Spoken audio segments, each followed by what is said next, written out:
Quelle était la mission de Greenpeace au Japon? On était au Japon pendant un mois pour mesurer la radioactivité et les risques aux populations autour du réacteur. Pas très près du réacteur, mais dans des centres plus peuplés. Dans la région même qui est plus contaminée, la population est très inquiète. On a été invité par quelques maires, par exemple le maire de Minamisoma, qui était vraiment très concerné et qui avait aussi un manque énorme d'informations du côté des autorités. Il y a beaucoup de gens qui ont un jardin pour les légumes qui se demandent est-ce qu'on peut manger les légumes, oui ou non. Et la contradiction, c'est que le gouvernement fait des mesures, mais la population n'est pas au courant des résultats. Et les résultats sont très inquiétants. Ils ne peuvent pas du tout manger ces légumes, mais ils ne sont pas informés.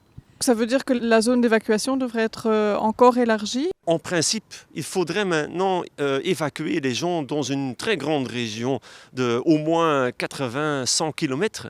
Et pratiquement, c'est impossible. Il y a d'autres choses qu'on peut faire très vite, très simple, comme informer les gens, comme fermer des écoles, au moins d'évacuer au plus tôt les femmes enceintes et les petits-enfants. Ça, ce sont des choses plus concrètes qu'on peut faire en tout cas. Ça veut dire que le plan catastrophe n'était pas prêt?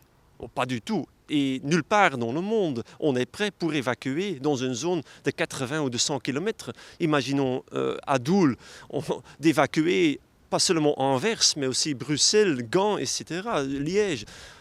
Tout cela, et aussi aux Pays-Bas, tout cela est tout à fait pratiquement impossible. Alors en cas où un tel accident se produirait en Belgique, dans ce cas-là, le résultat serait qu'un grand nombre de gens seraient condamnés à habiter dans des zones fort contaminées.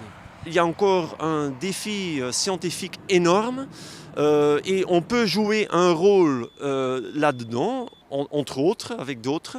Mais ce qui est important, c'est d'étudier plus en détail les risques à long terme pour la population.